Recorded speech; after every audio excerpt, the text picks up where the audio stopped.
Mukama waffe yeebazibwe. Kakati nkomyewo nga bwe nabasuubiza okwogera mutegere New World Order kyetegeeza mu bulambulukufu. Mu kusooka nsuubira yabadde introduction. Saagenze nnyo buziba oba saagenze nnyo mu details ezikwata ku kintu kino oba ku agenda eya New World Order.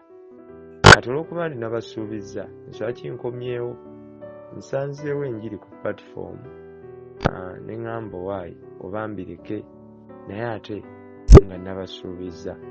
Kati kwe kukomawo mbabuulire New World Order kye ki, kubanga jjo bwe nakyogeddeko abamu mulowooza nti just kigambo nga bulijjo bwe byogerwa, naye okusinziira ku bye nalaba muwulirize.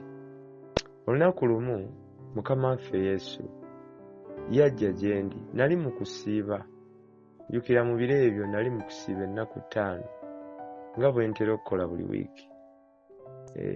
Kati mu ekyo ekiseera bwe yajja gye ndi yali azze emirundi egiwera okuva emabegako nga ndokokedde ddala era azze ambikkulira ebintu bingi. Kati kwolwo bwe yajja yanzigya mu mubiri n'antwala mu nsi ey'omwoyo. Naye kye nasooka okulaba kye kino, natuukira mu kifo oba yandaga ensi bw'egenda okubeera. Yasooka kundaga ensi bw'egenda okubeera nga New World Order ezze era ng'etongozeddwa. Nabagambye mu kusooka nti New World Order ye ssemateeka oba constitution w'emagombe gwe baagala okuleeta ku nsi, nga buli ekiri emagombe kye kikolebwa ku nsi. Kaakati wano we njagala okutuuka leero mbategeeze byonna bye nalaba, mutegeere ddala New World Order kye ki, kubanga nze mu kusooka Yesu bw'antwala yandaga ebigenda okubaawo nga New World Order ezze, nga ndaga ensi bw'egenda okubeera. Era nalaba nga Sitaani akoze enteekateeka ey'okwonoona emmere abantu gye balya, ng'akozesa ebitongole oba ziyite companies ezifulumya naddala ezikola ku mmere okwetola ensi yonna. Kaakati wano tajeti ye yakupolotinga mmere ng'agiteekamu ebintu ebitaliibwa. Era agenda eno erimu ekintu kye baagala okuggusa eky'okuliisa abantu bonna ku nsi ennyama y'abantu nga bagiyisa mu mmere entiininge oba emmere ey'omukebe. Kuba nalaba nga abantu bonna ku nsi bafuuse basezi era ng'abantu bangi nga balya ennyama y'abantu, naye nga kyatandikirawa mu mmere gye balya, ng'abataali basezi emmere gye baalyanga gye baagulanga mu supermarkets nga eyo emmere gye baalirangamu ensaano ey'ennyama y'abantu, ne bayiga okulya ennyama eno mu butali bugenderevu. Kati nga guli omwoyo oguliisa abafu olw'ekitambo kyabambalira awo, ne babeera possessed, ne bafuna appetite etali ya bulijjo. Era nalaba abantu nga basezi, kubanga natambula mu maka Yesu ge yandaga agawerako, ng'otuuka ku kyalo kumpi kyonna oba mu kibuga wonna nga buli muntu alya ennyama y'abantu. Kaakati nannyongera bwe yamala okunzigya awo nannyongerayo n'ankwata n'ansitula n'anteeka mu kibatu kye. Era nzijukira ku mulundi guno Yesu yajja gye ndi nga munene alinga olusozi olulamba, era nga munene nnyo nnyo nnyo nnyo, kuba yandera n'anteeka mu kibatu kye nga tutambula atambula tunyumya, kuba nze nali sitambula nga ntudde mu kibatu kye, naye nga bw'annyumiza ebigenda okubaawo. New World Order eno bw'ejja nga taŋŋamba nti ayagala bibeewo, naye ng'agamba bw'ejja bino bye bigenda okubaawo. Kaakati mu kutambula ng'anyumya nange ng'ambulira ebintu eby'enjawulo, yambulira engeri gye yaleeta ekkanisa ye mu ggwanga wano, n'engeri gye yakola enteekateeka ey'okukyusa obukulembeze obwaliwo sitaani bwe yali aleese okuggyawo ekkanisa. Era omu ku basajja sitaani bwe yali aleese okuggyawo ekkanisa ye pulezidenti eyaliko gwe baayitanga Amiini. Kati ekyo Mukama n'akigaana n'ateekawo olutalo olwakyusa obukulembeze mu biseera ebyo. Kaakati okuva awo yajja annyumiza engeri gy'azze ategekamu ekkanisa ye, n'ambulira n'enteekateeka gy'akoze okutendeka eggye eri abeegayirizi abagenda okulemesa ebimu ku bintu sitaani by'ategese okuleeta ng'ayita mu New World Order eno oba agenda gye bayita New World Order.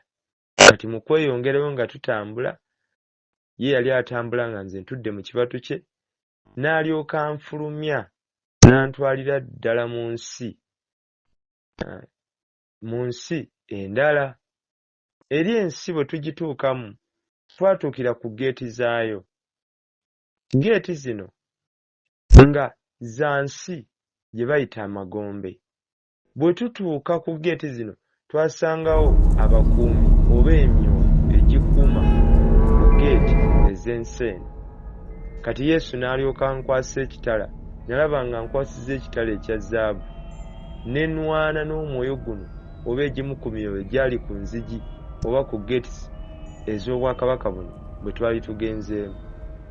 Ne nnwana nagwo, ye teyatawana na kulwana nagwo, yandeka nze ne nnwana nagwo ne ngukuba ne nguwangula n'emirala, ne tumala ne tuyitawo, enzigi zonna ne ziggulwawo ne tuyingira. Bwe tuyingira ensi eno nalaba ebintu bino abooluganda ebyantiisa ennyo, era ne gye buli kati nga buli lwondowooza ku New World Order ngeze ku nsi, mu butuufu sirabawo bulamu ku nsi, sirabawo kkanisa. Newankubadde ekituufu ebimu birina okujja, naye ku kye nalaba tusaana tusabe. Kuba nalaba bwe twatuuka mu nsi eno nga tutuukidde ddala mu magombe ge njogerako, ensi gye bayita Amagombe oba ensi y'abafu, the world of the dead, oba ensi sitaani gy'afugira. Nalaba nga abasajja eri wansi emagombe beebaka kyere n'abasajja bannaabwe nga bakola ebisiyaga ku nguudo. Kubanga kye nazuula kwolwo olunaku nti eri wansi emagombe nsi nnamba, waliyo n'enguudo, buli kintu ekiri wano ku nsi n'eri wansi gyekiri. Waliyo ebizimbe skyscrapers, buli kimu gyekiri. Waliyo n'enguudo, buli kimu gyekiri.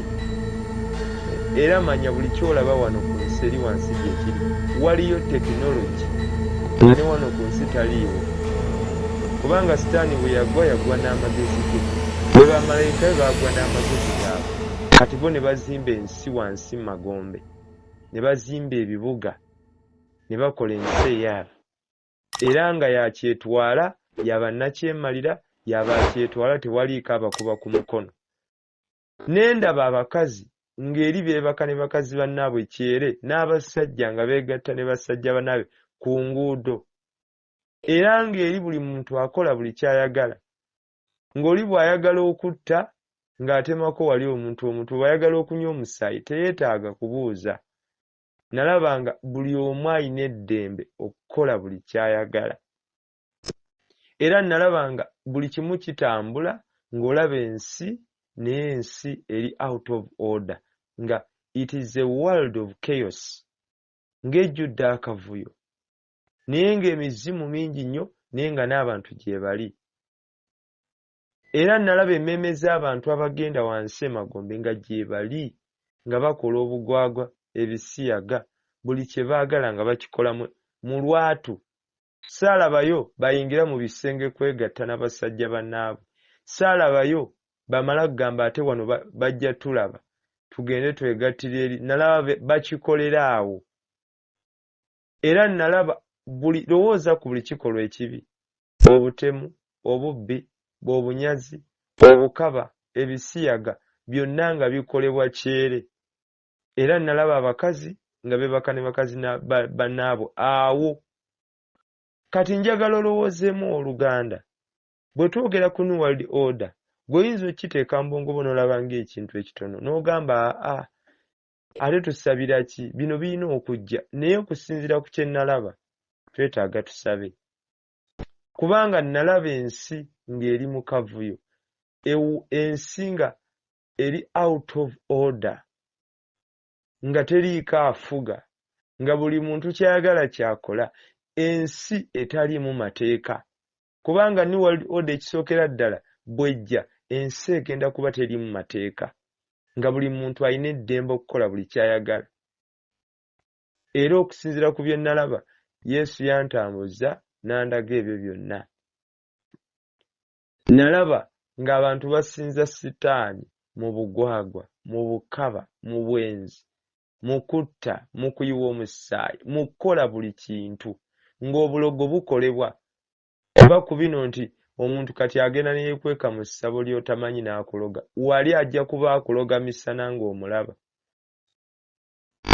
Olwaleero abantu bakyalina ku nsonyi nti bw'aba anaakola obwenzi agenda kiro. New World Order bw'ejja, olwaleero gwe kankubulire, oyinza n'okuba nga wooli n'okulaba ekifaananyi eky'omuntu ali obwerere kikwesittaza, naye teeberezaamu ng'obadde otambula ku sitwiti z'ekibuga n'osanga abasajja nga 30 ameka nga bali mu kwegattira awo nga balimba isiyaga, n'osanga abasajja n'abakazi nga beebasse ku nguudo bwe bakolera obukaba n'obwenzi. Kitegeeza naawe oyinza obutawona.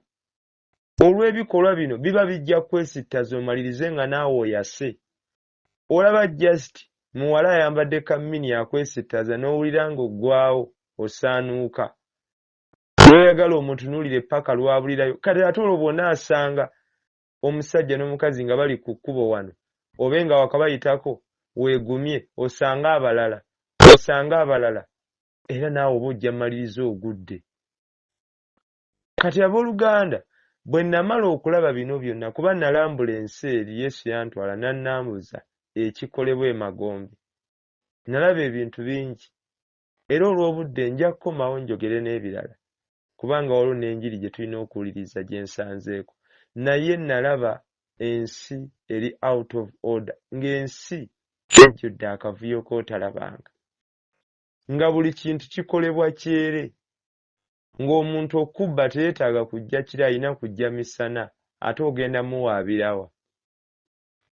Ate kati ng'omuntu okujja okwebaka n'omukazi oba musajja teyeetaaga kiro, ajja misana, wonna waamusanze oba mu kkubo oba ku nsiko, wonna batandikira awo. Era nalaba ensi ng'abasajja bakkakana ku bwana ggwe ne beebaka n'obwana obuto, ne basiyaga abaana ku nguudo. Bino byonna wansi emagombe bikolebwa.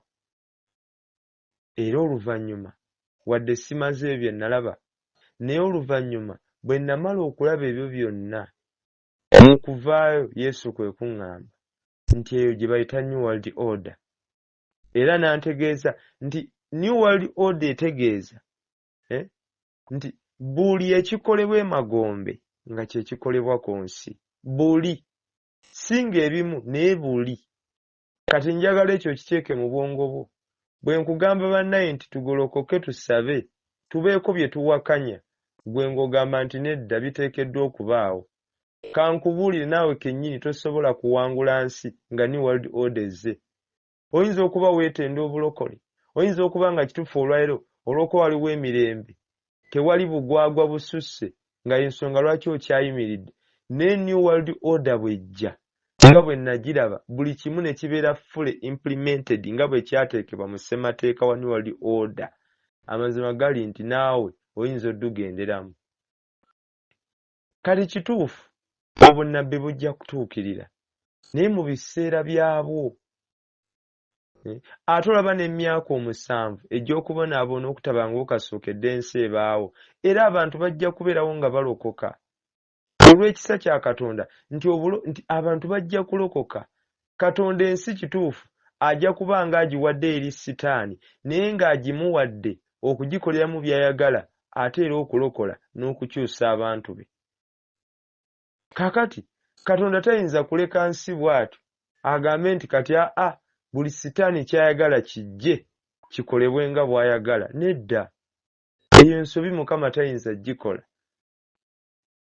leero twogera ku sitaani ono ebimu ku bye nalaba oyo omusajja ayogerwako atambulira mu soto ogw'edda olwero baamusiba olujegere olumukontrolinga okufugira mu maanyi ge era bye baŋŋamba okwogera bye bino olunaku lugenda kutuuka bamuggyeko olujegolo olwo era bajja tuma malayika amusumulule alyoke aveeyo mu bunnya obutakoma wansi Magombe gy'afugira ajje ku nsi ensi erabe ku bukambwe bwe n'obusungu bwe kubanga ekiseera kiweddeyo. Kati New World Order bwe njogerako nze ntegeera kye njogera si kigambo bugambo gali magombe sitaani gayagala okusitula agaleete ku nsi gwe teberezaamu obeere ng'oli n'abaana be waka zireete abasajja 5 nga bwe kyali mu Sodomu. Kambaweeko ekyokulabako kya New World Order. Tujjukire ebyawandiikibwa mu lubereberye essula ya mmeka ya 18 Ibulayimu we yeegayirira ku lwa Sodomu. Lwaki olowooza Katonda yasindika bamalayika ne bazikkiriza ebibuga bino? Kubanga ekyali kikolebwa mu bibuga bino kyali kyekifaananira ddala n'ekigenda maaso Magombe. Ng'abasajja beeri bajja misana ne bakonkona tebafaayo oba otya Katonda oba oli mulokole. Kati kino sitaani kyayagala okukomyawo, ayagala ensi agifuula amagombe nga bwe yakola Sodomu ne Gomora nti abasajja beeri bo tebaatyanga bajjanga misana nga bakonkona oba oli luti oba oli ani oba oli mutuukirivu nga baagala bakutandikira awo bakusobyeko buli omu ono bw'amala ono bw'addako. Era olaba obusungu bwa Katonda ne bulyoka bububuukira ku bantu bano n'abazikiriza bonna ewatali kwejjusa. Kakati tetuyinza kutuula butuuzi ne tugamba bino ebintu bijje ate tunaakola ki? Bannange, singa Yesu yayagala bibeewo byonna nga bwe yabindaga teyandibitubikkulidde. Katonda ekintu kyakubikkulidde kitegeeza aba akugamba golokoka saba obeeko by'owakanya. Tetuyinza kuwakanya bunnabbi kuba obunnabbi kigambo kya Katonda. Era obunnabbi tetulina kye tuyinza bukolako bujja kutuukirira mbiro byabwo. Ne New World Order bwe tugamba nti tutuule butuuzi ejje nga bwe bagindaga sitaani aleete buli ekiri emagombe akiteeke ku nsi. Sikiwa nti n'ekkanisa eyinza okusigala ng'eyimiridde. Naawe yeeyita omulokole ku olwo toyinza kusigala. Kubanga olaba just mukazi ayambadde kabaaka kaati lugoye luliko kabaaka kaati ayambadde mini akwesitaza n'oyakirawo kateberezaamu ng'osanze omusajja n'omukazi nga bali mu kikolwa ng'ate n'osanga abantu nga 10 bali ku nguudo buli w'oyitanga weebali. Ddala mulokole osigala otya nga ddala okyakumya obutuukirivu awo. Era oŋŋamba otya nti ojja kuwangula mu nsi efaanana bw'etyo. Osobola okuba ng'oli n'abaana bo mu ekyo ekiseera bali awo abasajja bajje nga bwe baalumba Luti. Ekyali e Sodomu sitaani kyayagala okukomyawo ku nsi nga tewali mateeka.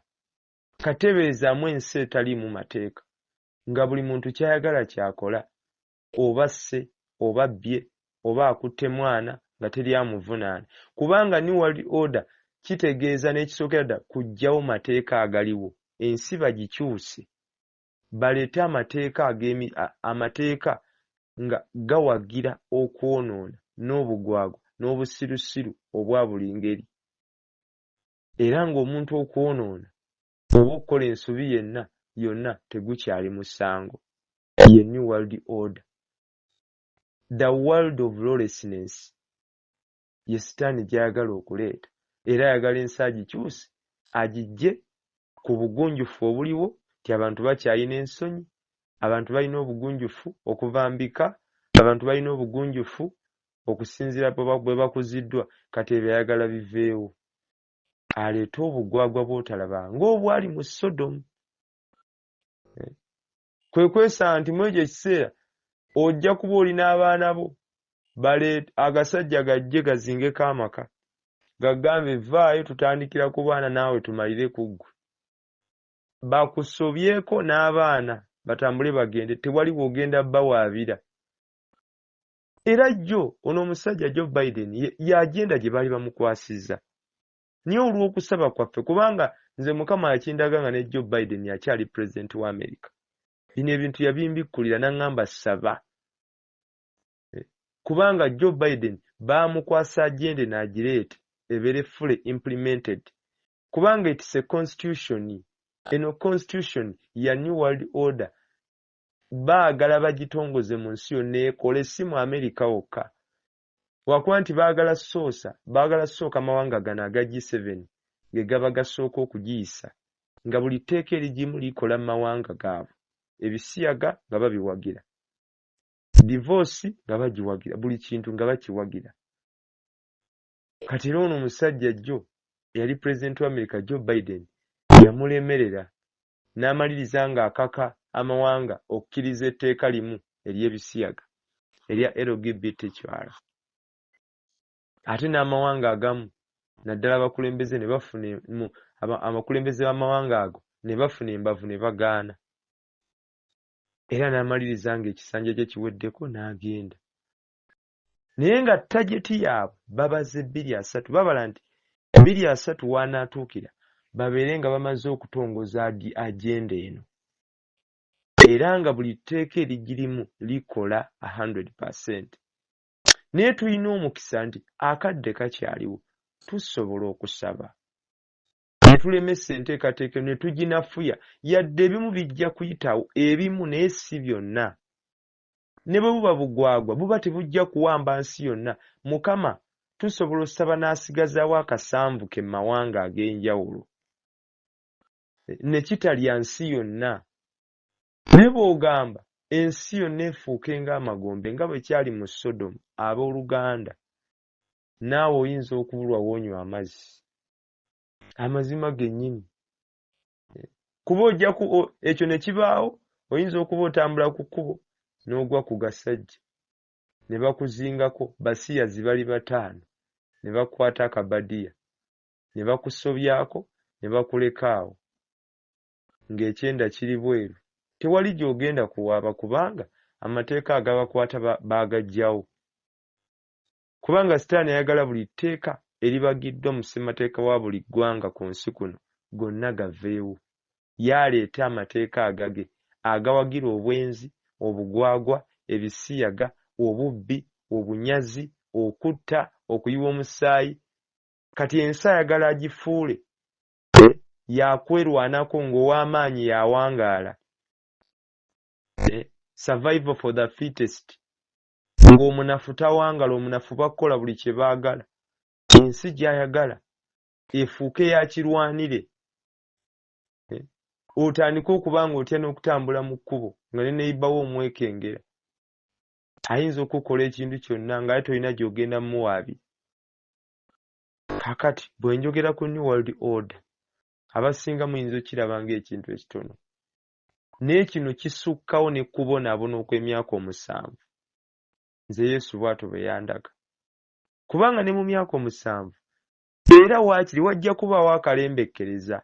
Newankubadde Antichrist ajja kubeera n'obuyinza bwonna ku bantu mu buli kika, mu buli lulimi, mu buli ggwanga. Era ajja kubeera n'obuyinza okulwana n'ekkanisa ya Kristo okugiwangula.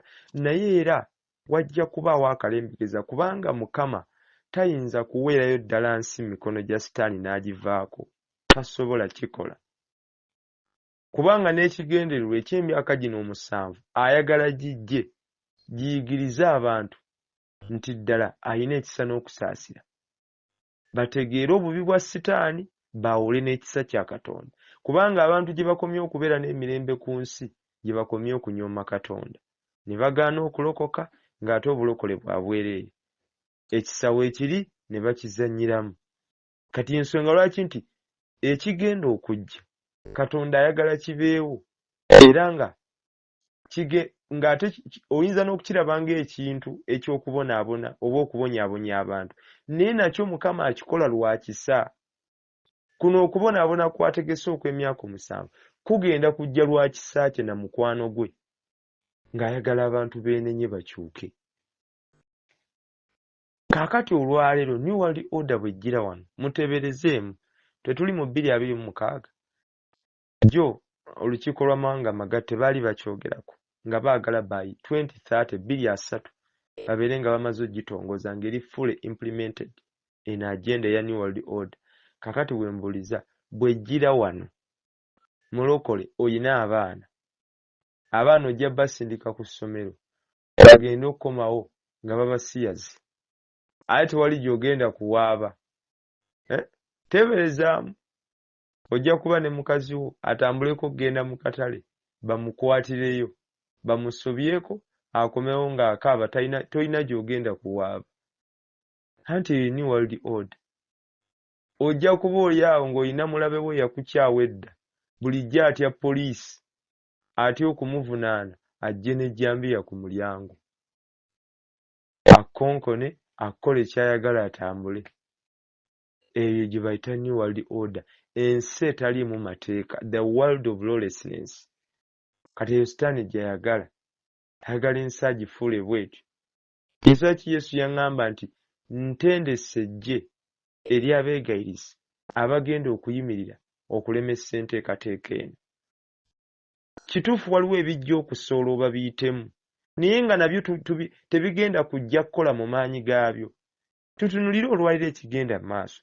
Ebisiyaga we biri mu mawanga naye n'abantu era weebali abakola eby'obutuukirivu tebiri mu maanyi gali awo nti kwegamba kiwuniikiriza kintu kya ntiisa nnyo.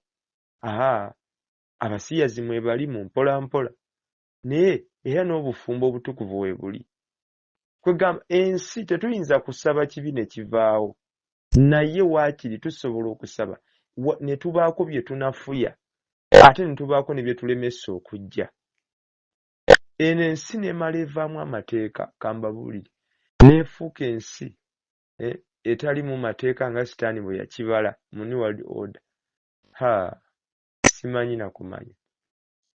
Teeberezaamu nga gy'osula tewali mateeka ng'omuntu waddembe okukola ky'ayagala nga n'eyakukyawa edda waddembe okutta ngo abasiyazi balina eddembe okusobya ku baana b'abalenzi ne babakozesa ne babaleka awo tewali tteeka libakwata.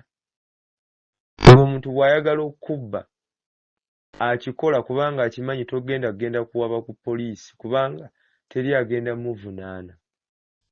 Kati ebyo byonna birowooza. Njogera bino kusiikula mwegerizi munnange, musumba munnange, muweereza munnange, okimanye nti tulina olutalo lwe tulina okulwana mu nnaku zino naddala nga twolekera omwaka ogwa 2030. Bwe tutasaba kati ne tukkiriza ensi eno tugiweeyo mikono gya sitaani ate nga Mukama tayinza kikiriza kubanga ayina b'alonze. Kyemmanyi buno obubaka si bwa bonna. In fact eno message eri classified yabalondemu abo Katonda baafuseeko amafuta era baalonze n'akiteeka ku mitima gyabwe okuyimirira ku lw'ensi, si ku lwa famire wabula ku lw'abantu bonna ku nsi. Kubanga eno enteekateeka bw'ejjira wano naawe eyinza obutakuleka waggulu. Ago ge mazima.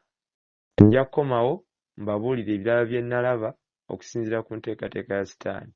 Mpozi nga mmaliriza kanjogere ku kampani ezikola Tinid Foods.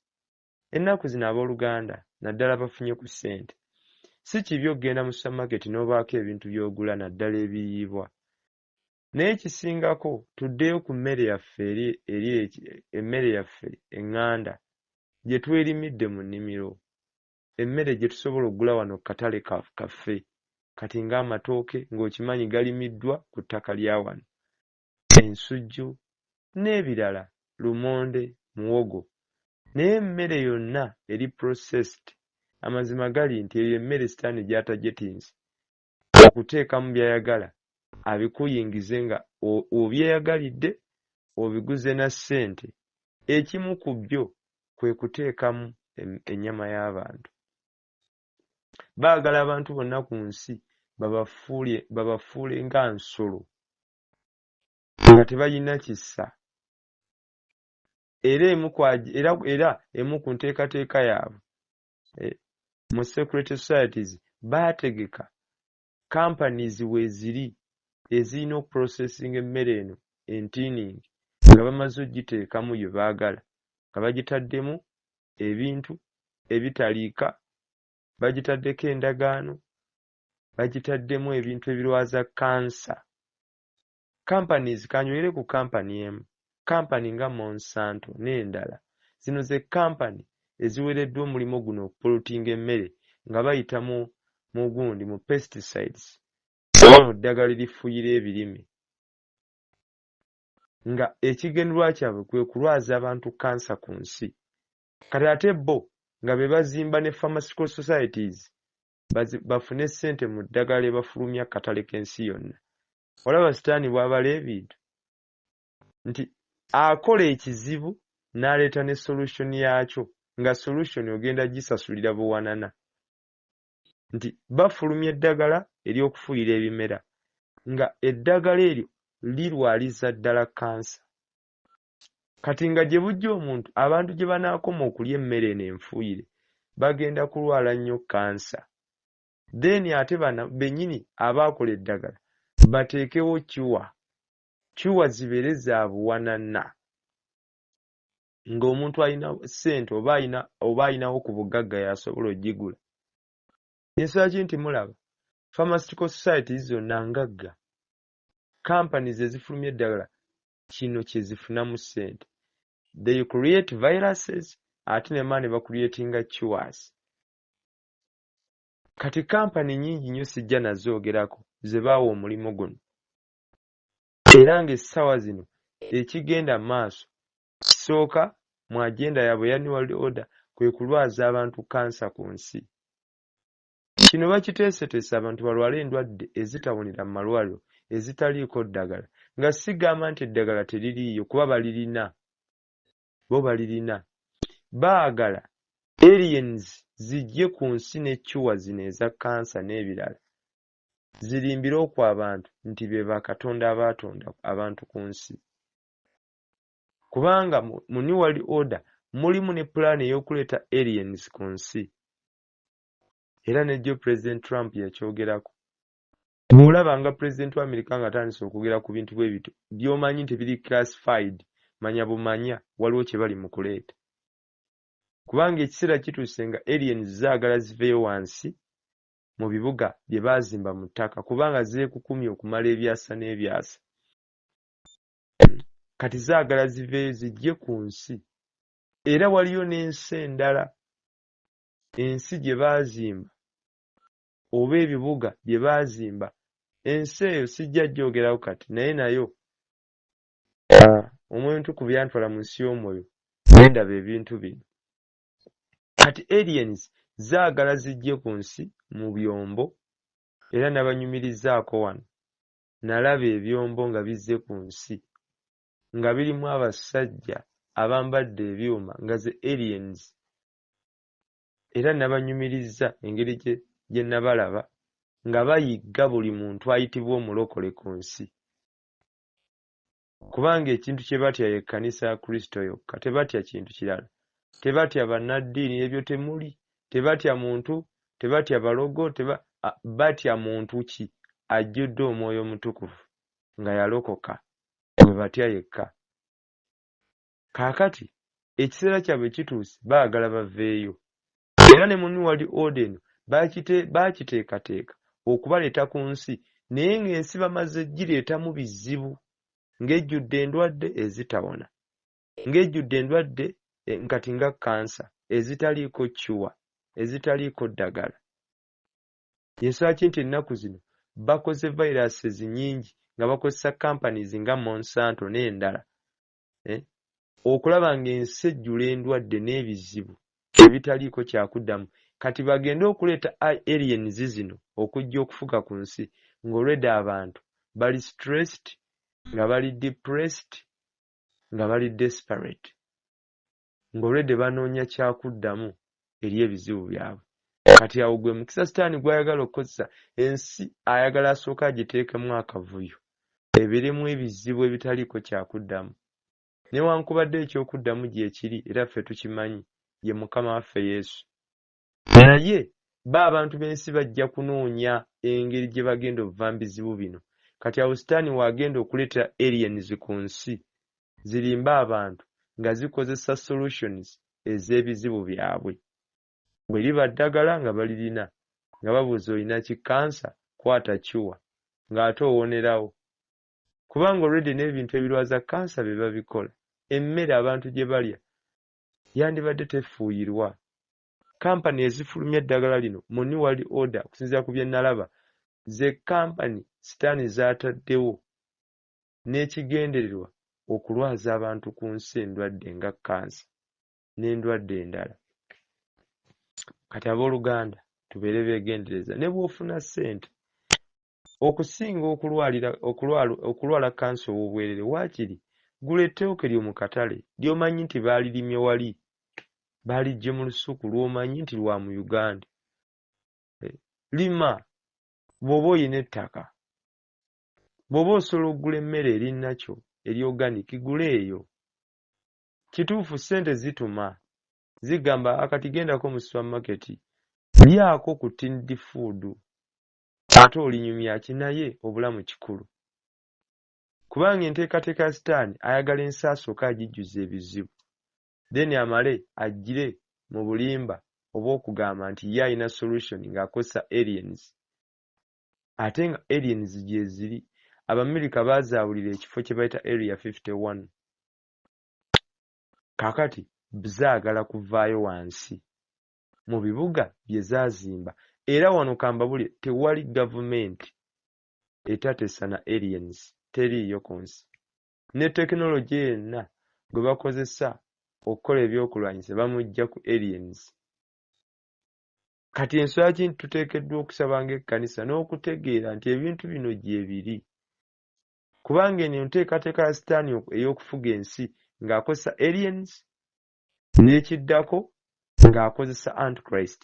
Ekyo kyo kirina okubaawo ne aliens zino tusobola okusaba kati ne tubaako bye tuwakanya. Kubanga nakyo bakiteeseteso kireetera myaka gyaffe gino. Kateeberezaamu olunaku ne bukya nga tuli awo ebyombo ne bizingako ensi kubanga babizimbye bingi. Omuntu ku bwe yabindaga nga bingi nga bizinzeeko obwengula bwonna obw'ensi ng'era nga bituuse aliens nga zizze era zijja na kujja zitandikire mu kweyanjula. Kati abantu abatamanyi bigenda mu maaso bwe bajja okukkiriza bagambe bano be ba Katonda bennyini kumbe wa. Kuba ekisooka bajja kulaba ekikula kya aliens zino bano ba giants benjogerako. Abasajja abanene abawanvu omu yenkananga kalina oba mapeera. Kati ogambire ddala mutuufu ono Katonda naye nga wa. Kati nga leero nyinza obutasukka wano nandyagadde okubabuulira ebisinga wano ku bye nalaba naye sijja kusukkawo, nja kukomawo ekirungi obudde bukyaliwo, nja kujjanga buli lunaku twebaneko nammwe bye nalaba okusinziira ku kigambo kya Katonda. Mwebale kumpa budde bwammwe, Mukama akuume.